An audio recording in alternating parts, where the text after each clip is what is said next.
What happens when a woman taken as a prisoner is suddenly faced with a moment that could mean life or death for a child caught in fire? In the heart of the Old West, courage collides with destiny in ways no one could ever expect. Thank you so much for watching and for all your comments.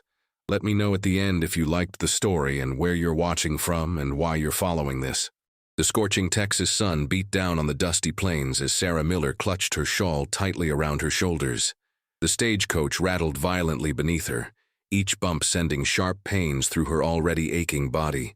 It had been 3 days since she'd left St. Louis, bound for Fort Davis where her brother Thomas awaited. The year was 1873, and the West was still wild and unpredictable. "Not much further now, ma'am," the driver called back, his voice barely audible over the thundering hooves and creaking wood. "We should reach the trading post by sundown."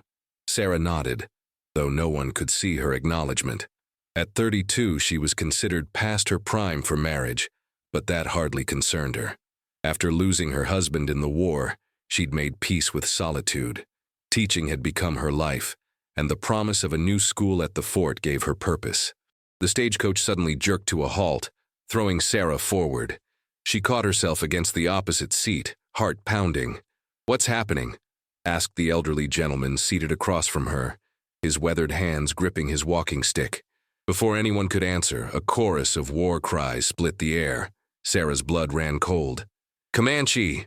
the driver shouted, followed by the crack of his rifle. Chaos erupted. The elderly man fumbled with a small pistol while the young soldier beside him leapt from the coach, rifle in hand. Sarah remained frozen, paralyzed by fear. The shooting intensified, punctuated by the screams of the driver. Then silence. The door wrenched open. A tall Comanche warrior stood there, his face painted with red and black stripes, feathers adorning his long black hair. Their eyes met, and Sarah knew her life would never be the same. She was dragged from the coach, fighting with all her strength, but it was useless against the warrior's iron grip. The others were dead, shot or scalped. Sarah felt bile rise in her throat as she was bound and thrown onto a horse.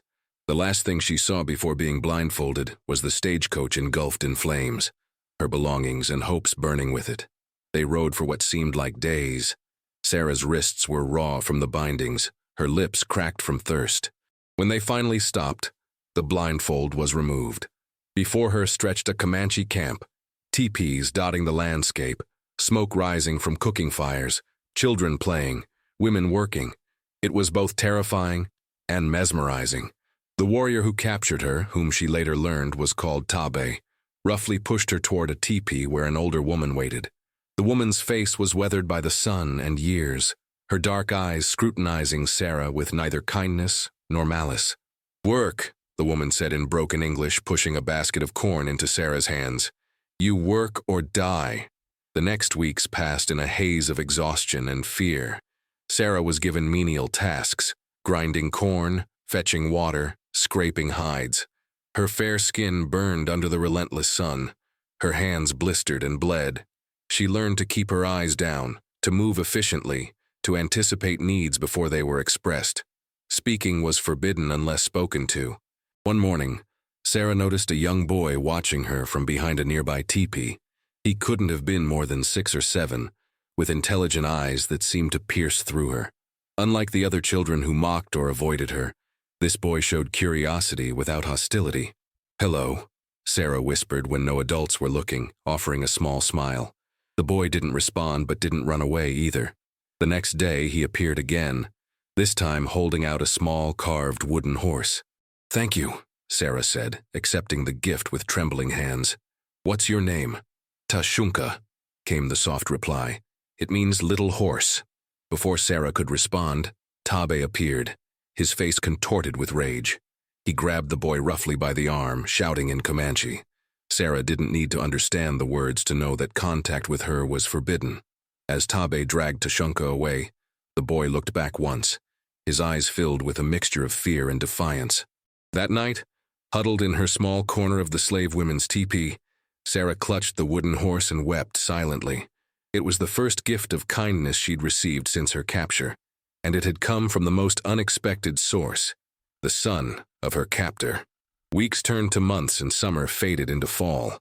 The leaves of the cottonwood trees along the nearby creek turned golden, and the nights grew chillier. Sarah's status in the camp remained unchanged. She was a captive, a slave, but she had learned enough of the language and customs to survive without constant fear of punishment. The chief's wife, Walk Softly, had taken a particular interest in Sarah, not out of kindness but practicality. Sarah's knowledge of medicine, learned from her late father, had proven useful when several children fell ill with fever. Tashunka continued to seek her out, though more discreetly after his father's outburst. Sarah discovered he was indeed Tabe's son, born to his second wife who had died during a smallpox outbreak 2 winters ago. The boy was intelligent and curious, especially about the white people's world. "Do all white women have hair like sun?" he asked one day as they sat by the stream where Sarah was washing clothes, far enough from camp to speak freely. "No," Sarah smiled, wringing out a deerskin dress. "Some have dark hair like yours, or red like the sunset. Father says white people steal our land, kill our buffalo. He says they are all bad." Sarah paused, choosing her words carefully. "There are good and bad people in all tribes, Tashunka, just as there are kind Comanche like you and fierce ones like—" She stopped herself. "Like my father," Tashunka finished, his young face solemn. "I know he is feared, even among our people." Their conversations became a lifeline for Sarah, a reminder of the world she'd left behind and the possibility of human connection even in captivity. She began teaching him English words, and he taught her more Comanche. It was dangerous. If Tabe discovered their friendship, the consequences would be severe, but it gave Sarah a purpose beyond mere survival. The first snow came early that year, blanketing the plains in white. Food became scarcer, and the mood in the camp grew tense. War parties returned with little game, and rumors spread of white soldiers encroaching on their hunting grounds. Sarah noticed Tabe watching her more intently during tribal councils, his expression unreadable. One bitter cold morning, as Sarah was gathering firewood, Walk Softly approached her. "Tonight, Big Council," the older woman said in her halting English.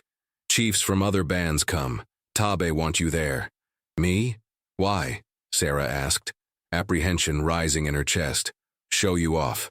White captive. Proof of his power." Walk Softly's wrinkled face showed a flicker of what might have been sympathy. "Wear this." She handed Sarah a clean deerskin dress adorned with simple beadwork, and no speak unless spoken to. That evening, Sarah was escorted to the central fire where the chiefs had gathered. Her heart hammered against her ribs as she was positioned near Tabe, who ignored her completely. The men smoked a ceremonial pipe, speaking in low tones about hunting grounds, white encroachment, and the coming winter. Then Tabe stood, speaking loudly while gesturing toward Sarah. The other chiefs nodded approvingly, some laughing. Though her Comanche had improved, Sarah caught only fragments. White woman, ransom, Fort Davis. With a sickening realization, she understood they were discussing trading her to the army for weapons or supplies.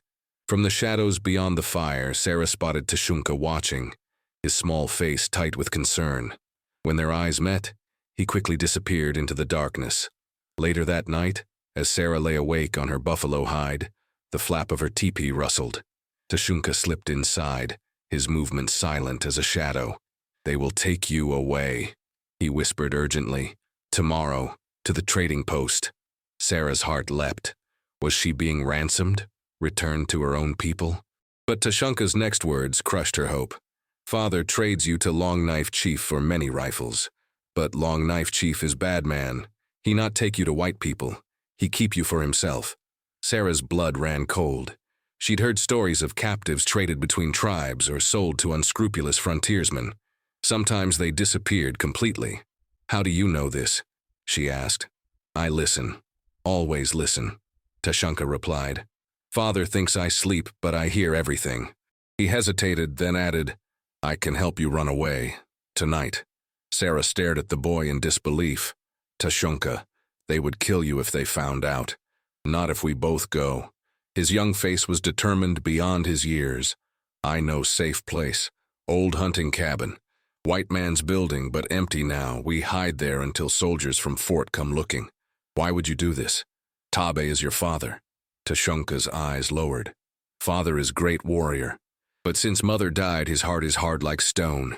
He doesn't see me. And he looked up, his gaze intense. You teach me things.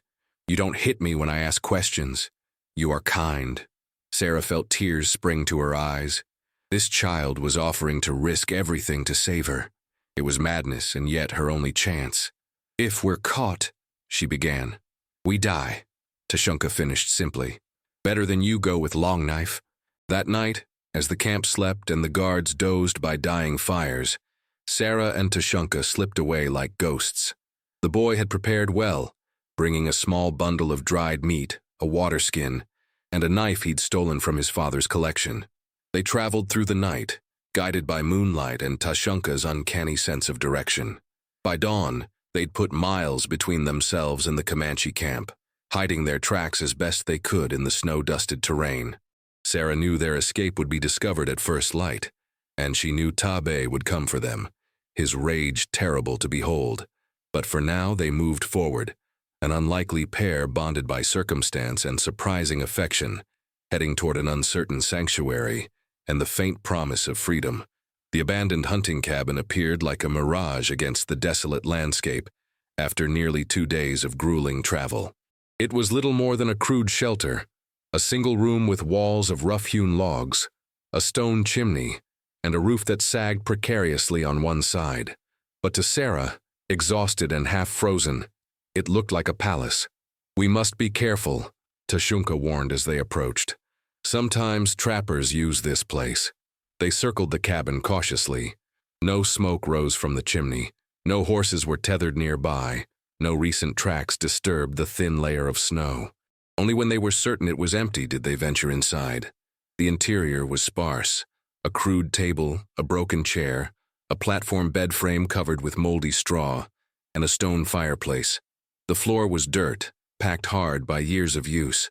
A layer of dust covered everything, suggesting the cabin had been abandoned for some time. We can stay here, Tashunka declared, already gathering bits of kindling from a pile near the fireplace. Make fire, get warm. Sarah hesitated. A fire meant smoke, and smoke could be seen for miles in this open country. But the temperature was dropping rapidly as night approached, and without warmth, they might not survive until morning. A small fire? She agreed, kneeling beside the boy. Just enough to warm our hands. As Tashunka worked the flint, Sarah explored the cabin more thoroughly.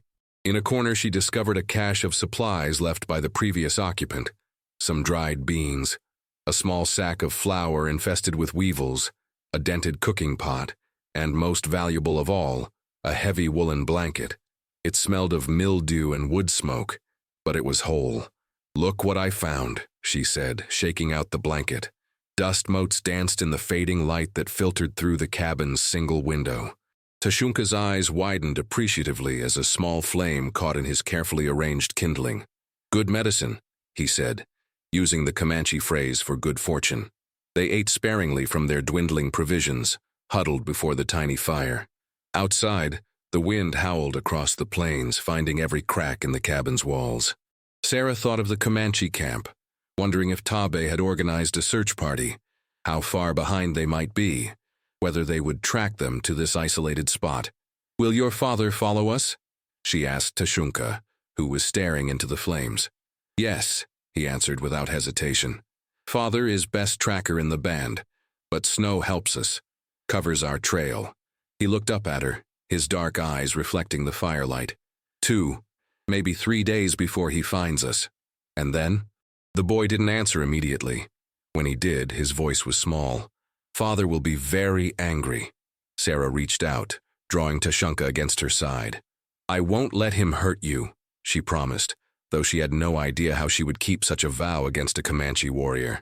We sleep now, Tashunka said pragmatically. Tomorrow we go to Fort Davis. That's at least a 3-day journey from here. No, smaller fort. Soldiers sometimes come here. Trading post has soldiers too. Hope flickered in Sarah's chest. If they could reach a military outpost or even a trading post with army protection, they might be safe. But traveling across open country in winter, on foot, with meager supplies and a Comanche war party potentially on their trail, the odds were staggeringly against them. That night, they slept curled together beneath the woolen blanket, the fire reduced to embers. Sarah drifted in and out of exhausted slumber, jerking awake at every sound, the creak of the cabin settling, the moan of wind, the distant howl of a coyote.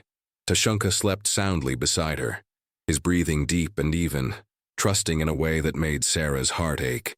She had become responsible for this child, this son of her captor, who had risked everything to help her. Dawn broke gray and threatening, the sky heavy with the promise of snow. Sarah's limbs were stiff with cold as she rose to rekindle the fire. Tashunka joined her, his face solemn as he assessed their situation. "We should leave soon," he said, glancing toward the window. "Storm coming." Sarah nodded, though the prospect of venturing out into worsening weather filled her with dread.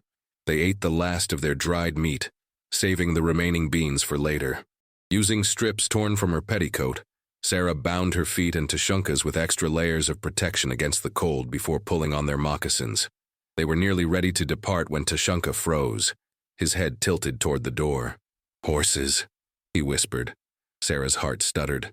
"Your father?" Tashunka shook his head. "Not Comanche. Different." Before Sarah could question him further, the door burst open. Two men stood there. White men dressed in filthy buckskins, their bearded faces weathered by exposure and hard living. Trappers or traders, Sarah guessed, the kind of frontier men who operated in the margins between settlements and wilderness.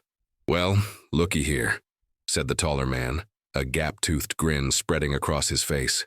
"Seems we got company, Jeb." The second man, shorter but broader through the shoulders, spat a stream of tobacco juice onto the dirt floor. "White woman and an Injun boy. Now ain't that peculiar?" Sarah pulled Tashunka behind her, backing toward the far wall. "We were just leaving," she said, struggling to keep her voice steady. "We didn't mean to intrude." "Ain't no intrusion, ma'am," said the tall man, removing his hat with mocking courtesy. "This here's our cabin. We're mighty pleased to have such pretty company." His eyes raked over Sarah in a way that made her skin crawl. "You a captive?" asked the one called Jeb, noticing her Comanche dress. "Run off from the Redskins, did ya?" Sarah saw an opportunity. "Yes. We escaped 2 days ago. We're trying to reach the fort." The men exchanged glances. "Hear that, Hank? Lady wants to go to the fort." "Fort's a long way in this weather," said Hank, stroking his beard thoughtfully. "Dangerous country, too. Comanche territory." "Perhaps you could help us," Sarah suggested, desperately hoping these rough men retained some shred of decency. Jeb laughed, a harsh sound that held no humor. "Oh, we'll help you right enough. Been a long time since we had female company." He took a step closer. "The boy, though, don't need no Injun brat around." Tashunka, who had remained silent until now, suddenly darted forward, slashing at Jeb with the knife he'd kept hidden in his clothing. The blade caught the man across the forearm, drawing blood and a howl of pain. "Why, you little savage!" Jeb lunged for Tashunka, but the boy was quick, ducking under his grabbing hands. What followed was chaos. Sarah snatched up the iron cooking pot and swung it at Hank's head as he moved to intercept Tashunka. The pot connected with a sickening thud, sending the man staggering backward. Tashunka slashed again with his knife, this time catching Jeb across the thigh. The man cursed viciously, drawing a pistol from his belt. "Stop!" Sarah screamed, but the report of the gun filled the small cabin. The bullet went wide, embedding itself in the log wall. In the confined space, the sound was deafening. Tashunka, momentarily disoriented by the noise, hesitated just long enough for Hank to recover and grab him by the collar. "I'll skin you alive, you little—" Hank began, but Sarah was already moving. She flung herself at Hank, clawing at his face, desperate to free Tashunka. Jeb, limping from his wound, aimed another blow at the boy. In the struggle, someone, Sarah never knew who, knocked over the smoldering remains of their fire. Sparks scattered across the dry straw of the bed platform, which caught immediately, flames licking upward toward the roof. "Fire!" Jeb shouted, his attention diverted by the more immediate danger. The distraction gave Sarah and Tashunka the moment they needed. Breaking free from Hank's grip, they bolted for the door, out into the biting cold. Behind them, shouts and curses erupted as the trappers realized their cabin was rapidly becoming an inferno. "Run!" Sarah gasped, pulling Tashunka along. "Don't stop!" They fled across the open ground toward a stand of skeletal winter trees, the sound of their pursuers growing fainter behind them. Only when they reached the shelter of the trees did Sarah dare to look back. The cabin was fully engulfed now, flames shooting through the roof. One of the men, she couldn't tell which, was frantically trying to untether their horses, which were rearing and bucking in panic. "We need to keep moving," Sarah said, though every muscle in her body screamed for rest. "They'll come after us as soon as they secure their horses." Tashunka nodded grimly, his breath forming small clouds in the frigid air. "This way," he said, pointing east. "Trading post there." As they pushed deeper into the trees, the first snowflakes began to fall, gently at first, then with increasing intensity as the storm gathered strength. Sarah silently thanked Providence for the snow that would cover their tracks, even as she worried about surviving the hours ahead. With no shelter, no fire, and dwindling strength, the storm that concealed them might also kill them. The blizzard raged through the night, transforming the landscape into a featureless white void. Sarah and Tashunka had found minimal shelter beneath a rock outcropping, huddled together beneath their single blanket as snow piled around them, creating a crude windbreak. By morning, Sarah's feet were numb, her hands nearly useless with cold. Tashunka, though raised in the harsh conditions of Comanche winter camps, was shivering uncontrollably. "We have to keep moving," Sarah urged, her voice barely audible above the wind. "If we stay here, we'll freeze." Tashunka nodded weakly, his normally bright eyes dulled with exhaustion. They struggled to their feet, shaking off the snow that had accumulated on the blanket, which Sarah wrapped around both their shoulders like a shared cloak. The trading post, according to Tashunka, lay east across the open plain, perhaps half a day's journey in good weather. In the blizzard, with visibility reduced to mere yards, it might as well have been on the moon. Still, they had no choice but to try. They moved slowly, leaning into the wind that drove stinging snow into their faces. Every step was an effort, each breath painful in lungs burning from the cold. Sarah kept one arm around Tashunka, supporting him when he stumbled, drawing strength from his determination when her own flagged. By midday, the storm began to ease. The swirling snow thinned, allowing glimpses of the terrain ahead. The plain stretched endlessly before them, broken only by occasional stands of trees and the meandering line of a frozen creek. "Look," Tashunka said suddenly, pointing to a distant smudge on the horizon. "Smoke." Sarah squinted, straining to see through the haze of lingering snowfall. There was indeed a dark plume rising against the gray sky, smoke from a chimney or campfire. Whether it represented safety or danger was impossible to tell. "Could be the trading post," she said hopefully. "Or soldiers," Tashunka added.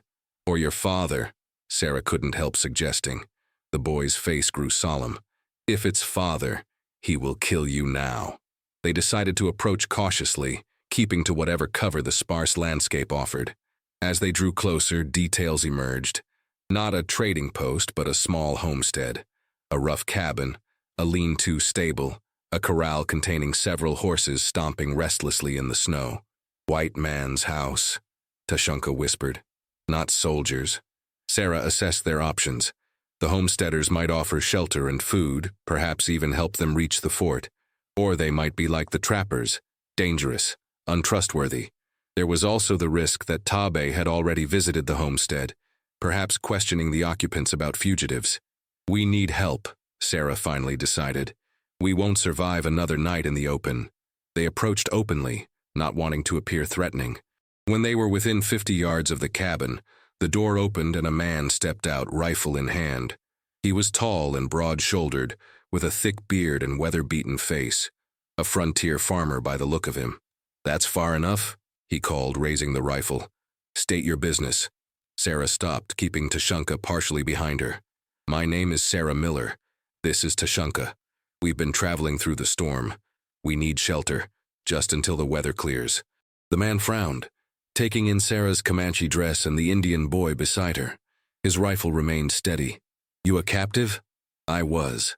We escaped 3 days ago. We're trying to reach Fort Davis."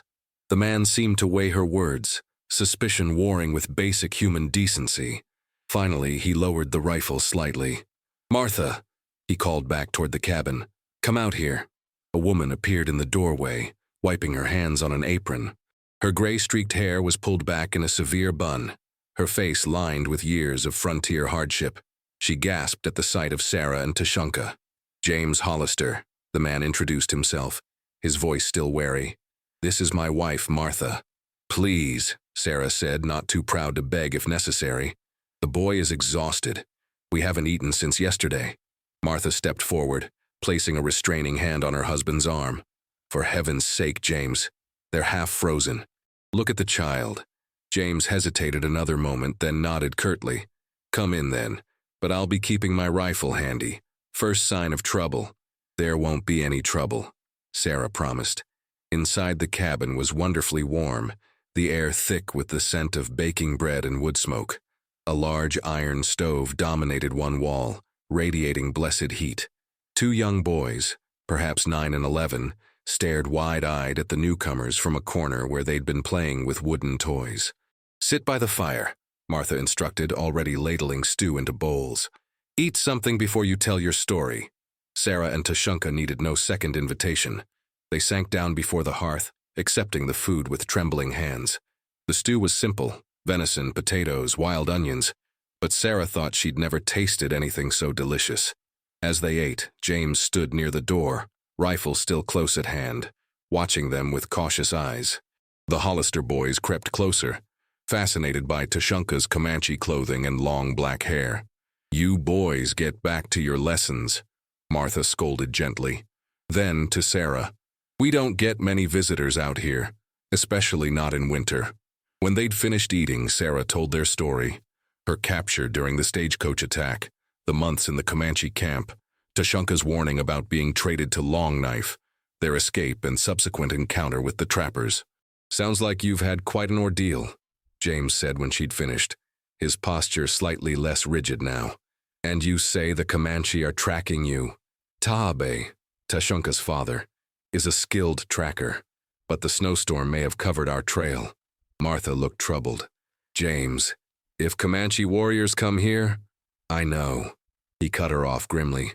"We'd best get word to the fort. Patrol might be able to reach us by tomorrow if they ride hard." "You'd do that for us?" Sarah asked, hope rising in her chest. "I'll ride out at first light," James confirmed. "Trading post has a telegraph, can get a message to the fort faster than I could ride there myself."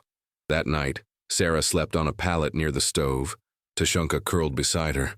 The Hollister boys had reluctantly gone to their loft bed, after extracting a promise from their mother that the visitors would still be there in the morning. They were clearly fascinated by Tushunka, and the Comanche boy had seemed to enjoy their attention, showing them how to play a string game he'd learned in the camp. Sarah drifted toward sleep, warm and relatively safe for the first time in days. Her last conscious thought was a prayer of thanks for the Hollisters' kindness. She woke to screaming. The cabin was dark except for the dim glow of banked coals in the stove. Martha Hollister was at the window, her face a mask of terror. James was loading his rifle with frantic haste. "What is it?" Sarah gasped, struggling to her feet. "Fire," James answered tersely.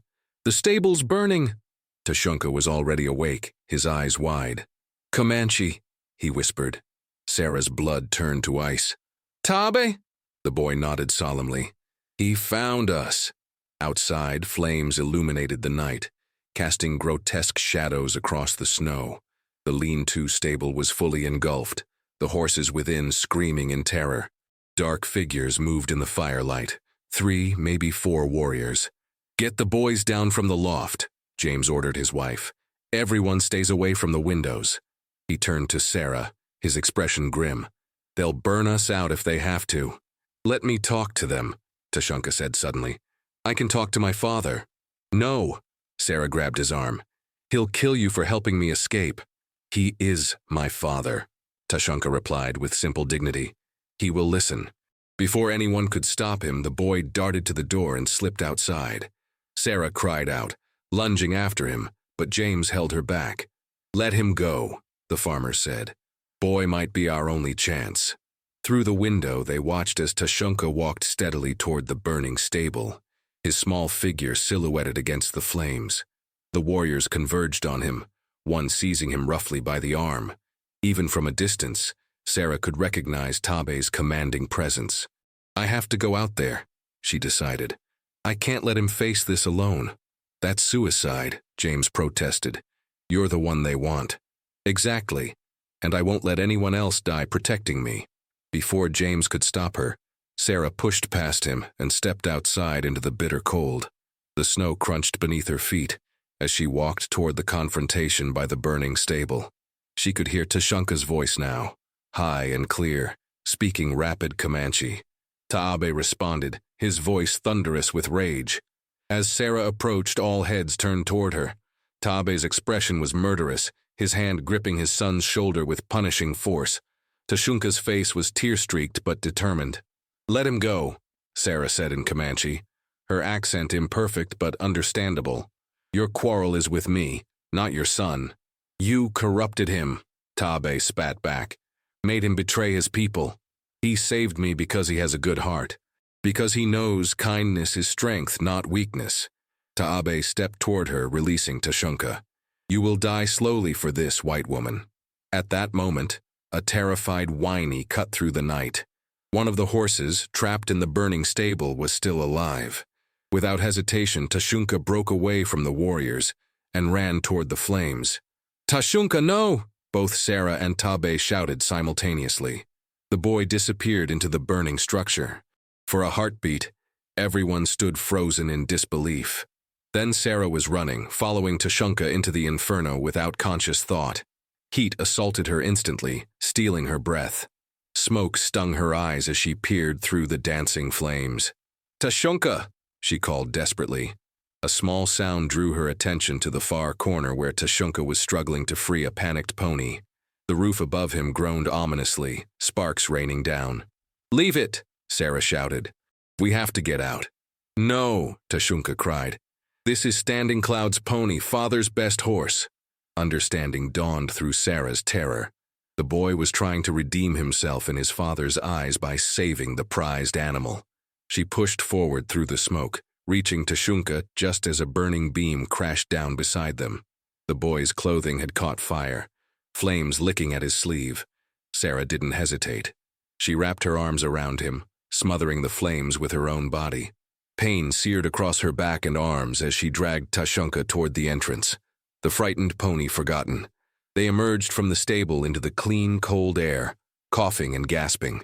Sarah's dress was smoldering, her skin blistered beneath. Tashunka's arm was badly burned, his face streaked with soot and tears. Taabe stood before them, his expression unreadable as he took in the scene, the white captive sheltering his injured son with her own body. For a long moment, no one moved. Then, to Sarah's astonishment, Taabe knelt beside them, examining Tashunka's burns with gentle hands before looking up at Sarah. Their eyes met, and something passed between them. Not forgiveness, exactly, but recognition. Why? Taabe asked simply. Sarah stroked Tashunka's hair, her voice rough from smoke. Because he is innocent. Because children should be protected, no matter whose children they are. From the cabin doorway, James Hollister watched warily, rifle still raised. His wife stood behind him with their sons. The other warriors had drawn back, awaiting Taabe's command. Slowly, Taabe rose to his feet. He spoke rapidly in Comanche to his warriors, who looked surprised but did not argue. To Sarah, he said, You saved my son's life. For this you may go free. What about the Hollisters? Sarah asked, indicating the family by the cabin. Taabe's expression hardened momentarily, then relaxed. We will not harm them. This time.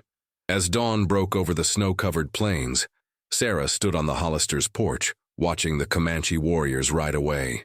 Tashunka sat before his father on Taabe's horse, his injured arm bandaged with clean cloth provided by Martha. The boy turned once to look back at Sarah, raising his good hand in farewell. Sarah returned the gesture, tears stinging her eyes. She knew she would never see him again, this brave child who had risked everything to help her. Remarkable thing you did, James said, coming to stand beside her, running into that fire after him. I didn't think, Sarah admitted. I just couldn't let him die. Courage like that changes things, maybe even changes people.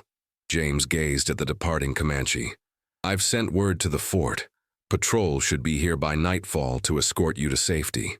Sarah nodded, her thoughts still with Tashunka. She hoped his father would see him differently now, not just as a son who had defied him, but as a boy of exceptional bravery and compassion. "What will you do now?" Martha asked, joining them with a cup of hot coffee for Sarah. Sarah accepted the drink gratefully, warming her hands around the tin mug. "Go to Fort Davis as I'd planned. My brother's still waiting for me." She paused, looking out at the vast expanse of prairie stretching to the horizon. "But I think I understand this land better now. Its beauty and its harshness. The people who fight to survive here. Will you still teach?" Martha wondered. Sarah thought of Tashunka, his curiosity and intelligence, his eagerness to learn. "Yes," she said with conviction, but perhaps with a new perspective. As the sun climbed higher, casting long blue shadows across the snow, Sarah felt a strange peace settle over her. Her ordeal had changed her in ways she was only beginning to understand. She had lost much, endured much, but she had also gained something precious, the knowledge that humanity could transcend the boundaries of culture and conflict, that courage and compassion were universal languages. In the distance, the Comanche riders disappeared over the horizon, taking with them a piece of her heart. But ahead lay a new beginning, a life informed by all she had experienced. Sarah Miller, once a captive, now stood free, not just from physical bondage but from the limitations of her former understanding of the world. She took a deep breath of the crisp winter air and turned toward the cabin, ready to begin the next chapter of her journey.